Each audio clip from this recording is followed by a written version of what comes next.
আমাদের প্রত্যাশা হচ্ছে যে বাজেটটা এটা যেন আমাদের সবার জন্য সহনীয় হয়।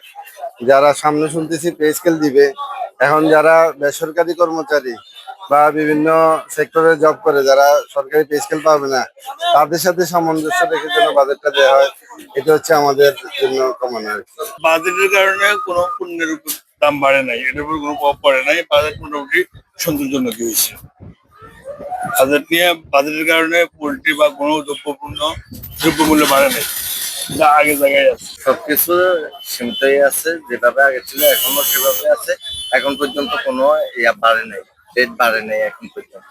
এতটুকু, আর ভবিষ্যতে যেন এভাবে থাকে, রেট যেন না বাড়ে, এতটুকু আমরা আশা করি। এই বাজেটে কোনো দ্রব্যমূল্য রেট বাড়ে নাই, আগের মতোই আছে, স্থিতিশীল আছে এবং পেঁয়াজ রসুন আদা সবকিছু আগের মতো রেট আছে। 50 আগে থেকে 2-1 টাকা এখন পেঁয়াজ রসুন আদাতে নিচের দিকে আছে, কমতেছে। এখন কোনো সিন্ডিকেট তো দেখতেছি না, সিন্ডিকেট হলে তো রেট বাড়িয়ে যাবে। এই বাজেটে যেটা দেখতেছি বা শুনতেছি, বাজেটে তো দ্রব্যমূল্য নিয়ন্ত্রণে রাখতে বলছে। দেখি বা সামনে কি হয়, দেখা যাবে। যখনই বাজেট ঘোষণা করা হয় এর পরবর্তীতে বাজারে জিনিসপত্রের দাম এত বেড়ে যায়, তো আমরা আশা রাখবো এক্ষেত্রে যেন বাজারটাকে নিয়ন্ত্রণ করার জন্য প্রপারলি মনিটরিং করা হয় একেবারে বাজেট ঘোষণার পরপরই। এর বাইরে আমাদের প্রত্যাশা থাকবে শিক্ষা উপকরণ, কৃষি উপকরণ এবং পশু খাদ্য। আমি ভরসা রাখি হিরন স্মার্ট ওয়াটার পিউরিফায়ারে। আর এছাড়া হচ্ছে যে কৃষিক্ষেত্রে যে ফার্মিং যারা করে তাদের জন্য যেন আরো সহযোগিতার হাত বাড়িয়ে দেয় সরকার, তাহলে আমাদের উৎপাদন বেড়ে যাবে, আমাদের সমস্যা অনেকটা কমে যাবে। এছাড়াও প্রযুক্তির দিকে সরকারকে বেশি গুরুত্ব দিতে হবে।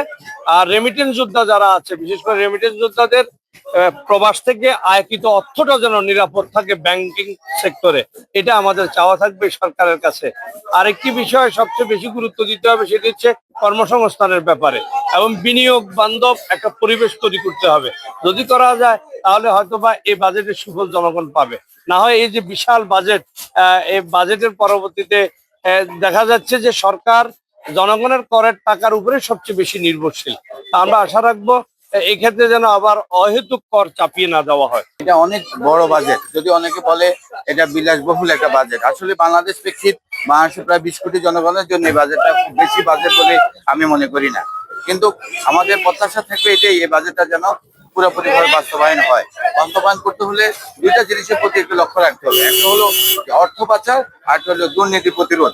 যদি কমপক্ষে যদি 50% দুর্নীতি প্রতিরোধ করা যায়, তাহলে এই বাজেট বাস্তবায়ন করা সম্ভব।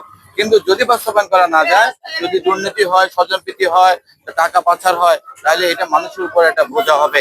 দ্রব্যমূল্যের দাম অনেক বেশি বেড়ে যাবে, যেটা মানুষের জন্য অনেক কষ্টকর হয়ে যাবে।